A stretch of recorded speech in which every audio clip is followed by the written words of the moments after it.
కర్నూలు జిల్లాలో ఉంటూ పత్తికొండ నియోజకవర్గమైనటువంటి మారెల్ల అనేటటువంటి గ్రామంలో కౌలుట్ల యాదవ్ అంచెలంచెలుగా ఎదుగుతూ వివిధ పార్టీలో ఉంటూ ఈరోజు బీసీవైపీ పార్టీ సమన్వయ రాష్ట్ర కార్యకర్తగా ఉన్నారు. సార్తో మాట్లాడదాం. సార్ చెప్పండి, ఎలా మీ యొక్క జర్నీ సాగింది, ఎలా ప్రారంభమైందంటారు పొలిటికల్గా? నమస్తే అండి, అందరికీ నమస్కారం. నా పేరు రాజశేఖర్ కౌలుట్ల యాదవ్, భారత చైతన్య యువజన పార్టీ రాష్ట్ర సమన్వయ సారథి. నాది కర్నూలు జిల్లా మారుమూల గ్రామమైన మారెల్ల గ్రామం, నా సొంతూరు. మా తల్లిదండ్రుల పేరు రాజశేఖర్ పెద్దయ్య, తిరుపతమ్మకు రెండో సంతానం అయినటువంటి నేను డిగ్రీ వరకు చదువుకున్నాను. డిగ్రీ వరకు చదువుకున్న తర్వాత జర్నలిస్ట్గా 18 సంవత్సరాలు పనిచేశాను. ఆ క్రమంలోనే కొత్తగా నూతన పార్టీ అప్పుడు జగన్మోహన్ రెడ్డి గారు వైసీపీ పార్టీ ఏర్పాటు చేశారు. అందులో భాగంగానే కోట్ల హరిచక్రమారెడ్డి నాయకత్వంలో, ఆయన ఆశీర్వాదంలో వైసీపీలో చేరి ఫస్ట్ 2014లో మొట్టమొదటిగా స్థానిక సంస్థాగత ఎన్నికలు వచ్చాయి. ఆ స్థానిక సంస్థాగత ఎన్నికల్లో ఎంపీటీసీ అభ్యర్థిగా ముఖ్యల్ల మారెల్ల కలిసి రెండు గ్రామాలు కలిసి ఒక ఎంపీటీసీ స్థానము. ఆ ఎంపీటీ స్థానానికి నన్ను వైసీపీ అభ్యర్థిగా నిలబెట్టడం జరిగింది. ఆ క్రమంలోనే నేను పోటీ చేశాను. పోటీ చేసి ఇలాంటి రాజకీయాలు కూడా నాకు తెలియకుండానే నేను ఒక జర్నలిస్ట్గా పనిచేస్తూ కేవలం ఒకటే నెలలోనే ఎలక్షన్లు ఉన్నాయన్నా కానీ గ్రామంలో చేరుకున్నాను. చేరుకున్నప్పటికీ అప్పటికే ఊర్లో గ్రామంలో మంచి పేరున్న వాళ్ళు, సీనియర్లు, రాజకీయ అనుకున్న వాళ్ళు కూడా కాంగ్రెస్ పార్టీ, టీడీ పార్టీ పోటీ చేశారు. వాళ్ళ మధ్య నేను కూడా వైసీపీ కొత్తగా అభ్యర్థి నిలబడినాను. దీంతో రెండు గ్రామాల్లో వైసీపీ అభ్యర్థి మంచి వ్యక్తి, ఖచ్చితంగా గెలిపించుకోవాలనే ఉద్దేశంతో ప్రజలు ఉన్నప్పటికీ నాయకులు వాళ్ళ ఆలోచన విధానంతో నన్ను ఓటమి చేసేందుకు ప్రయత్నం చేశారు. వాళ్ళు నన్ను ఓడించే విషయంలో వాళ్ళు సక్సెస్ అయ్యారు. నేను ఓడిపోయాను. కానీ ఓడిపోవడాన్ని నేనైతే ఒక పాజిటివ్గా తీసుకున్నాను. పాజిటివ్గా తీసుకొని దీన్ని ఎందుకు ఓడిపోవాల్సి వచ్చింది, జనంలో ఏంది అనే దానిపైన ఆరాధిస్తే అక్కడ ఇలాంటి ఒక మంచి వ్యక్తి, ఒక జర్నలిస్ట్ అనుభవం ఉన్న వ్యక్తి గ్రామాల్లో సర్పంచ్ కానీ ఎంపీటీసీ కానీ గెలిస్తే స్థానికంగా ఉన్న నాయకులకి ఎలాంటి అవకాశం ఉండదు, ఫ్యూచర్ ఉండే ఉద్దేశంతో నేను అందరూ కలుసుకొని మాట్లాడుకుని నేను ఓడించడం జరిగింది. ఈ క్రమంలో పెద్ద లాస్ కూడా దాదాపు 9.5 ఎకరాలు పోగొట్టుకున్నా. ఆ క్రమంలోన ఏమీ అంటే ఇక్కడ జర్నలిస్ట్గా దూరమయ్యాను. అధిష్టానానికి మీరు చేసినటువంటి సేవలు కానీ, మీరు పెట్టినటువంటి ఖర్చు సంబంధించి అధిష్టానంతో ఏదైనా మాట్లాడడం జరిగిందంటారా?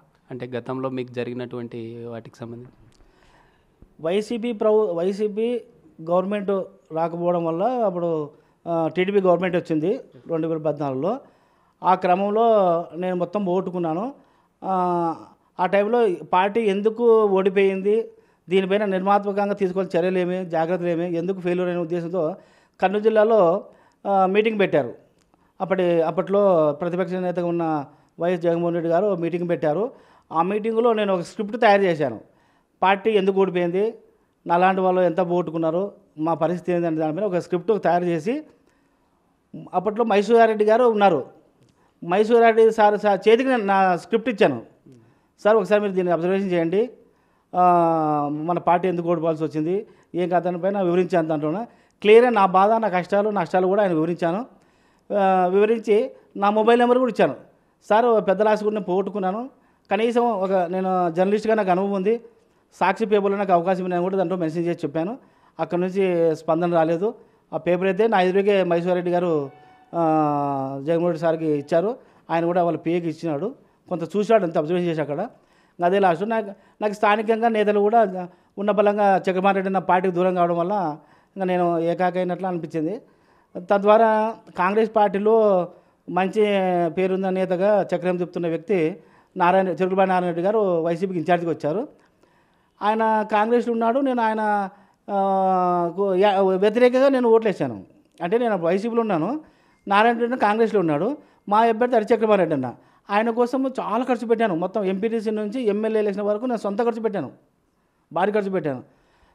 ఇప్పుడు ప్రస్తుతం ఉన్నటువంటి భారత చైతన్య యువజన పార్టీ సంబంధించి మీరు సమన్వయకర్తగా ఉన్నారు. ఎలా ఉందంటారు రాష్ట్ర వ్యాప్తంగా, ఎలాంటి సమస్యలు వస్తూ ఉన్నాయి, ఎలా ముందుకు వస్తున్నారు అంటారు? యువత కావచ్చు లేదా సామాన్యమైనటువంటి ప్రజలు ఎలా ముందుకు వస్తున్నారు, ఎలా ఉంది రెస్పాన్స్? అన్న ఒక్క విషయం చెప్పాలంటే, భారత చైతన్య యువజన పార్టీ, మా పార్టీ వ్యవస్థాపక జాతీయ అధ్యక్షులు బోడే రామచంద్ర యాదవ్ గారు పార్టీని నిర్మించిన తర్వాత, పార్టీ ఆవిర్భవించిన తర్వాత ఆయన ఒకటి చెప్పాడు. ఎన్నికల మేనిఫెస్టోలో కూడా వాల్మీకులను ఎస్టీ జాబితాలు చేర్పించేందుకు నా వంతు ప్రయత్నం చేస్తానని అన్నాడు. నిరుద్యోగ యువతకు ఉద్యోగ భద్రత కల్పిస్తానన్నారు. మహిళలకు చట్టసభల్లో మంచి స్థానం కల్పిస్తా అన్నాడు. రైతులకు కావచ్చు, కార్పొరేట్ వైద్యం చేయించుకోలేని నిరుపేదలకు కూడా కార్పొరేట్ వైద్యం అందించేందుకు కూడా నేను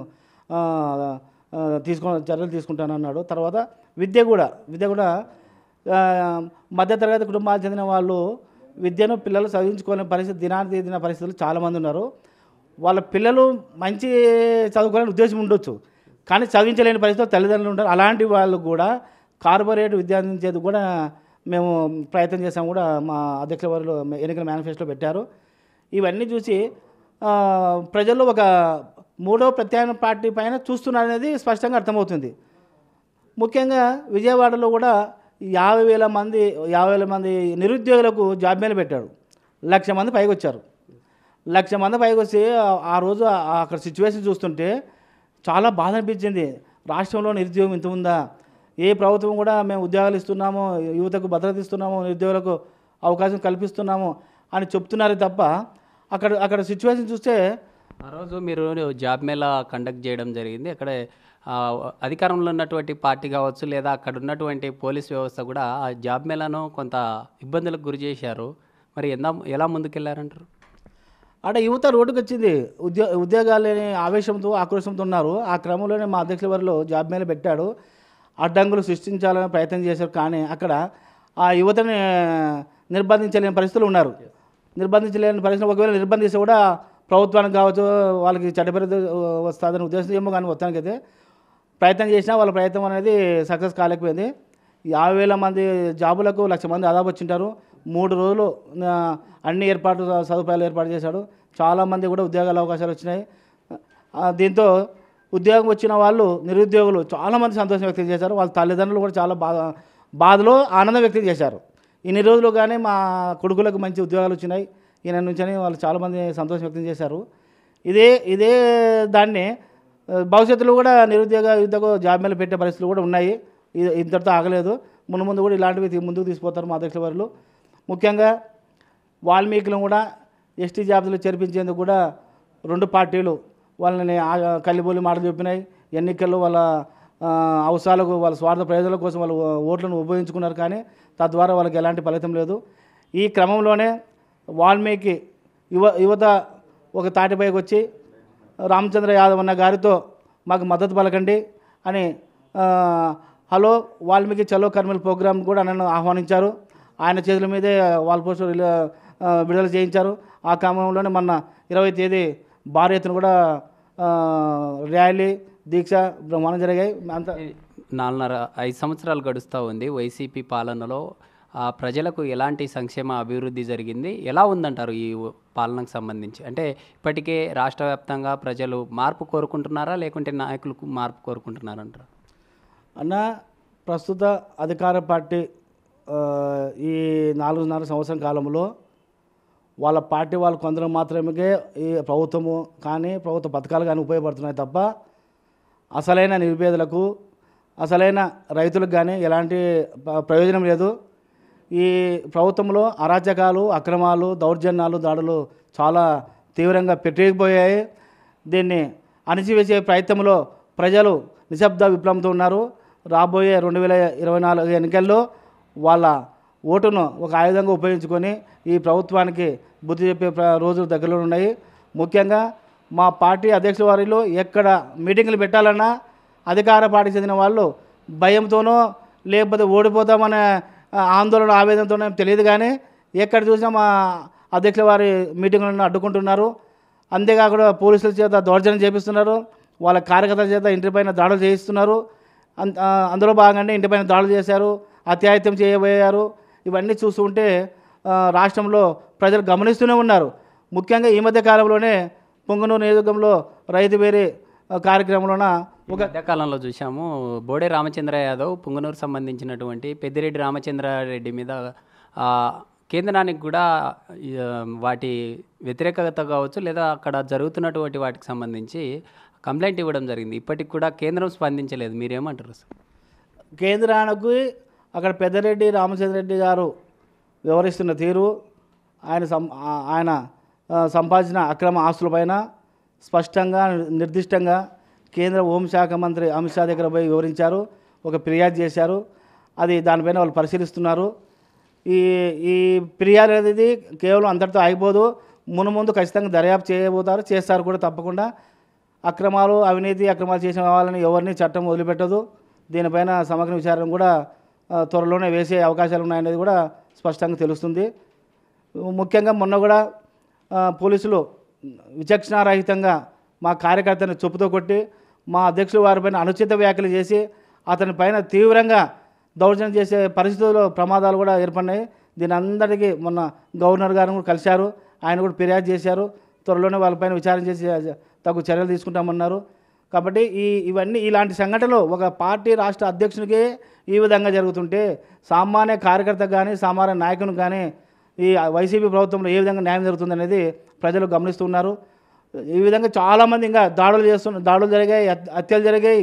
ఈ మధ్యకాలంలో రాష్ట్రంలో చూసుకున్నట్లయితే వైసీపీ అధికారంలో ఉన్నటువంటి పార్టీకి సంబంధించి దాదాపుగా 80-90 మంది అసమ్మతి నేతలు ఉన్నారు. ఆ అసమ్మతి నేతలకు సంబంధించి మీ పార్టీతో ఏదైనా సంప్రదింపులు చేసి మీ పార్టీలో చేరే అవకాశాలు ఉన్నాయంటారా? అన్న, వాళ్ళ పార్టీలో వ్యక్తిగత అంశాల గురించి మాకు తెలియదు, కానీ వాళ్ళకి ఎందుకు ఎమ్మెల్యే టికెట్లు ఇస్తున్నారో ఇవ్వట్లేదు మాకేం తెలియదు. కానీ మా పార్టీ ఒకటే, ఎవరికో టికెట్లు వస్తున్నాయి ఎవరికి రావు, వాళ్ళు మా దగ్గరకు వస్తారు మా ఆలోచన మాకు లేదు.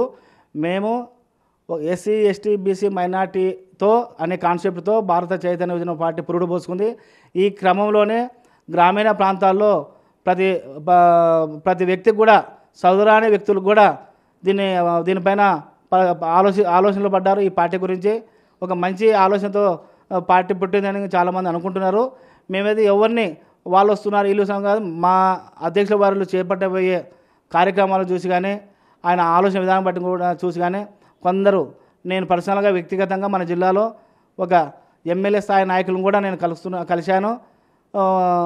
ఆ పార్టీలో కూడా మంచి పేరున్న వాళ్ళని కలిశాను కూడా. మా అధ్యక్షుల వారి దృష్టి కూడా తీసుకుపోయాను, కొంతమందితో సంప్రదింపులు కూడా జరిపాను.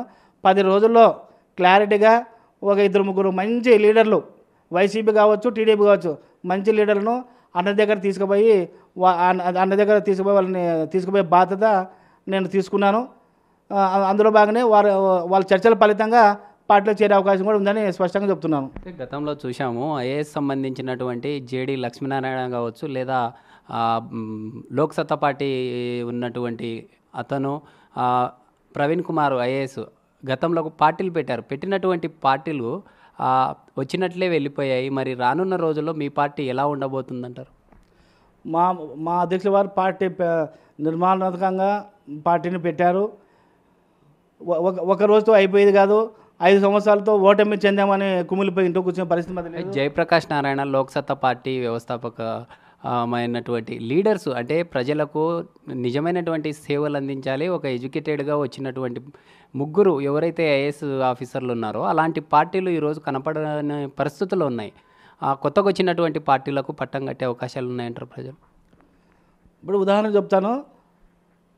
ఉత్తరప్రదేశ్ మాయావతి కాంశీరామ్ సార్ ఉత్తరప్రదేశ్లో బీఎస్పీ పార్టీ పెట్టకముందు ఒక వార్డుతో మొదలైన పార్టీ అది. అంటే కాంశీరామ్ గారు అప్పట్లో ఒక వార్డుని తీసుకొని ఆ వార్డులో ఆ పార్టీ గురించి చెప్పుకుంటూ చైతన్యం చేసి లాస్ట్గా రాష్ట్రాన్ని సీఎంగా చేశారు. మాయావతి ఎన్నిసార్లు సీఎం అయిందని మీరు చూశారు. రెండవది బీజేపీ పార్టీ, జనతా పార్టీ ఉన్న జనతా పార్టీ నుంచి బీజేపీ విలీనమై 2 ఎంపీ స్థానాలతో మొదలైన ప్రస్థానం ఈరోజు దేశాన్ని శాసించే స్థాయికి ఎదిగింది.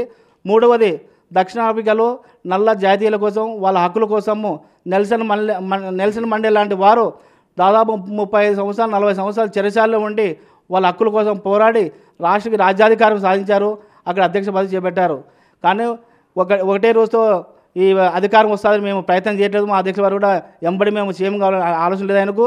మేము వాళ్ళని ఆదర్శంగా తీసుకుని మా అధ్యక్షుల వారు మా ప్రయత్నం పార్టీ జనాలకి వెళ్ళిపోతాం, ప్రజలకు అండగా ఉంటాము, అవినీతికి వ్యతిరేకంగా పనిచేస్తాము, అక్రమాలకు వ్యతిరేకంగా పనిచేస్తాము.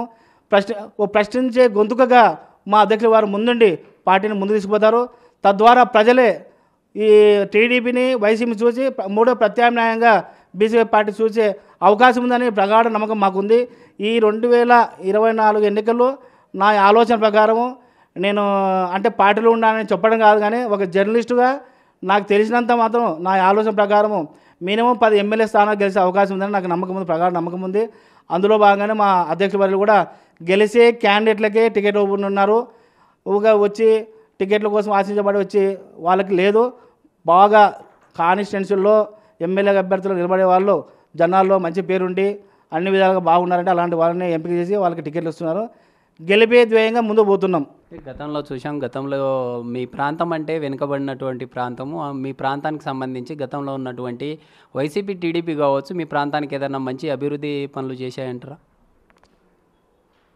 వాస్తవాలు చెప్పుకోవాలంటే పార్టీలకు అతీతంగా ఉండాలంటే ఒకప్పుడు ఫ్రాక్షన్కి నిలయమైన పత్తికొండ కాన్స్టిట్యున్సీ కల్లోలితకు రక్తం ఏరులే పారైన పత్తికొండ నియోజకవర్గంలో అప్పటి పెద్దలు ఎస్వి సుబ్బారెడ్డి గారు పెద్దలు వచ్చిన తర్వాతనే పత్తికొండ నియోజకవర్గంలో ప్రశాంతంగా ఉంది. అక్కడ ఏ గ్రామంలో ఫ్రాక్షన్ లేదు, చిన్న హత్య కూడా జరగలే. పెద్దలు ఎస్వి సుబ్బారెడ్డి గారు వచ్చిన తర్వాత గతంలో ఎన్నో హత్యలు జరిగాయి. గ్రామాలు ఖాళీ అయిపోయినాయి. ఎంతోమంది భర్తలు పోగొట్టుకొని విలువైనారు. ఎంతో సంస్థలు నాశనం అయిపోయినాయి. ఆ క్రమంలో భయంకరమైన సిచ్యువేషన్లో ఫ్రాక్షన్ కోరల్లో మగ్గుతున్న పత్తికొండ తాలూకాను విముక్తి చేసింది అప్పటి ఎస్వి సుబ్బారెడ్డి సార్ అని గట్టిగా చెప్పొచ్చు, గంటబద్ధంగా చెప్పొచ్చు. ఎవరు ఏమనుకున్నా కొన్ని వాస్తవాలు వచ్చినప్పుడు కొన్ని వాస్తవాలు మాట్లాడాలా. అది రాజనీతి అంటారు దాన్ని. కాబట్టి అదే అప్పట్లో ఆయన ఏ ఊరు కూడా రోడ్లు లేవు, ప్రతి ఊరికి రోడ్డు వేయించాడు. ఈరోజు పత్తికొండలో ఒక సాయిబాబా టెంపుల్ కూడా కట్టించారు. ఈ విధంగా కొంచెం ప్రశాంతంగా నిలయంగా ఉందంటే పత్తికొండ తాలూకా ఎస్వి సుబ్బారెడ్డి గారి పుణ్యమే. నెక్స్ట్ తద్వారా వచ్చిన వైసీపీలో ఎలాంటి లేదు, ఎక్కడ వేసిన గొంగలు ఎక్కడే ఉంది. ఏది కూడా చెప్పుకోదగ్గ పనులు జరగట్లేదు. అక్కడ చెప్పుకోదగ్గ ఒక స్టాండర్డ్గా ఉన్న పథకాలు లేవు. అక్కడ జనాలు కూడా చూస్తున్నారు. దీంట్లో ఏమాత్రము సందేహమే లేదు. అప్పట్లో ఎస్వి సుబ్బారెడ్డి చేసిన అభివృద్ధి ఉంది తప్ప వీళ్ళు కొత్తగా చేపట్టినది ఏం లేదు. ఇందులో నేను స్పష్టంగా చెప్తున్నాను. మన జిల్లాకు సంబంధించి 14 నియోజకవర్గాల్లో మీ అభ్యర్థులను శాసనసభకు పంపిస్తే గెలుపొందితే మీ కాన్స్టిట్యున్సీలకు సంబంధించి ఎలాంటి డెవలప్ చేస్తారంట? అన్న నెక్స్ట్ గెలిస్తే ప్రజల ఆశీర్వాదంతో, భగవంతుని ఆశీర్వాదంతో నెక్స్ట్ చట్టసభలోకి అనుకునే రీతిలో సంఖ్యాబలం ముందుకెళ్తే ఎన్నికల తద్వారా జరిగే పరిణామాలు బట్టి ఏ కాన్స్టిట్యున్సీలోకి అయితే మౌలిక సదుపాయాలు అవసరమున్నాయో అలాంటి గ్రామాలను ఎన్నుకొని 1 by 1 చేసుకుని వచ్చే ప్రయత్నంలోనే మా పార్టీ ముందుకెళ్తుంది. ఎలాంటి స్వార్థం ఉండదు. పార్టీలకు అతీతంగా, మతాలకు అతీతంగా మేము ప్రజాక్షేత్రంలోకి వచ్చాము. ప్రజాక్షేత్రంలో వాళ్ళ మనసును గెలుచుకోవాలనే ఉద్దేశంతోనే మా పార్టీ పుట్టింది. ఆ ప్రయత్నంలోనే మా అధ్యక్షుల వారు బోడే రామచంద్ర యాదవ్ గారు కూడా ఆ విధంగా ఉన్నారు. ఆయన చాలా మంచి వ్యక్తి, చాలా ఎడ్యుకేటెడ్ క్యాండిడేటు. అన్నీ ఆలోచిస్తున్నాడు. ప్రజలకు ఏం చేస్తే బాగుంటున్న ఆలోచన తప్ప ఆయనకి ఎలాంటి ఆలోచన లేదు. ప్రస్తుతానికైతే ఆయన ఈ వైసీపీ ప్రభుత్వంలో వాళ్ళు చేసే అరాచకాలపైన చాలా మదన పడుతున్నాడు. ఒకలాంటి ఆ స్థాయి వ్యక్తికి అలాంటి స్థాయి వ్యక్తికి ఈ విధంగా వీళ్ళు అరాచకాలు చేస్తే సామాన్యుల పరిస్థితి ఉందని ఆయన మదన పడుతున్నారు. ఈ 2024లో ప్రజలు తప్పగా ఆదరిస్తారని మేము కోరుతున్నాము.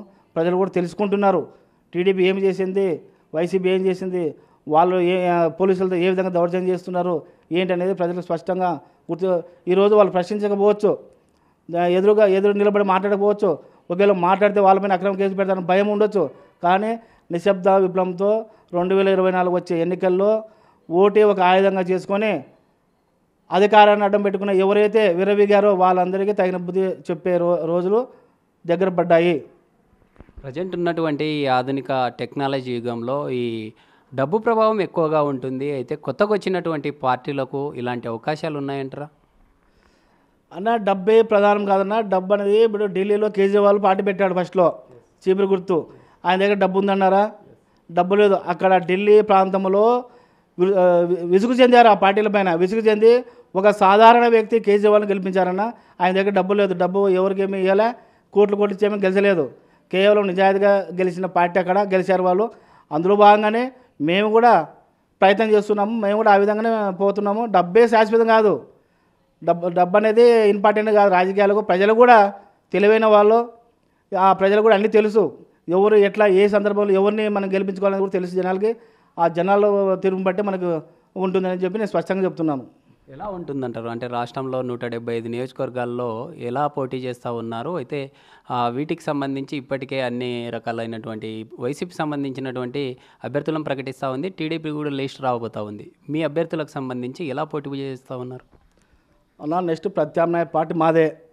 2 వైసీపీ టీడీపీ అభ్యర్థి ప్రకటించిన తర్వాత మా దేశ వారు చాలా జాగ్రత్తగా అన్ని ఆలోచించి అభ్యర్థులను ప్రకటిస్తారు త్వరలో. నెక్స్ట్ 2024 ఎన్నికల అనంతరము చట్టసభలో కీలకంగా మారే పార్టీ మాదే. కీలకంగా వ్యవహరించే వ్యక్తి మా అధ్యక్షుడు రామచంద్ర యాదవ్ గారే.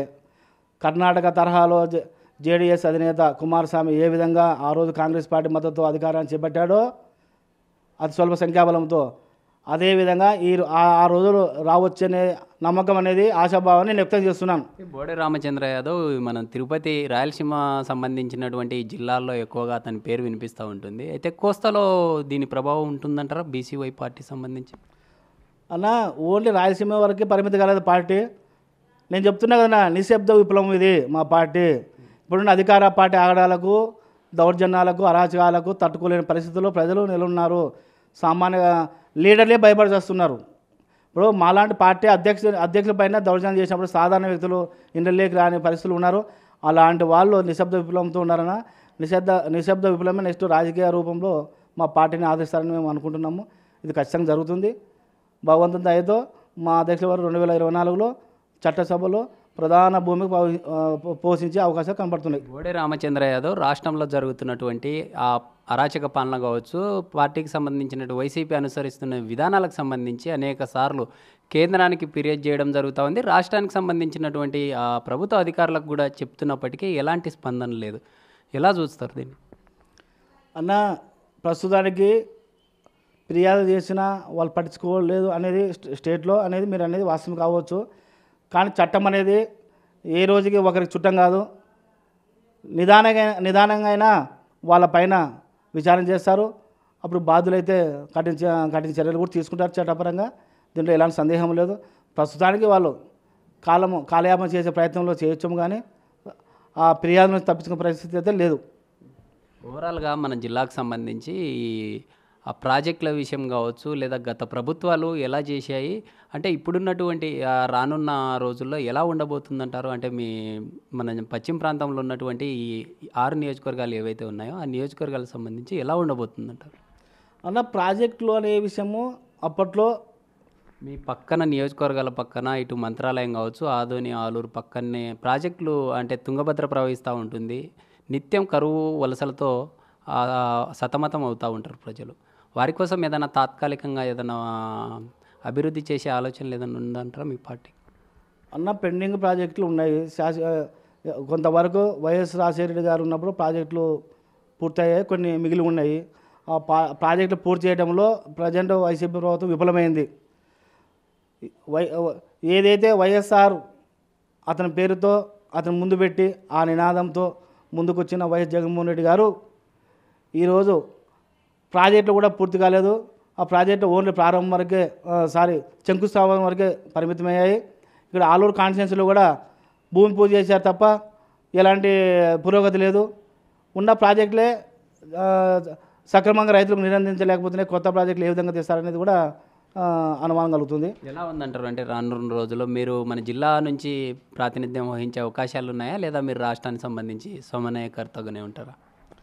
అన్న, మా అధ్యక్షుల మనసులో ఏముంది తెలియదు. నేను అధ్యక్షుల వారిలో మా రామచంద్ర యాదవ్ గారి మాటకి నేను కట్టుబడి ఉంటాను. ప్రతి ఒక్కరికి ఆశ ఉంటుంది అన్న, నేను ఎంపీ పోటీ చేయాలా, ఎమ్మెల్యే పోటీ చేయాలా, ఇంకోటి చేయాలని ఉంటుంది. కానీ ఆ ఆశలు అనేవి ఉండడం అనేది తప్పులేదు.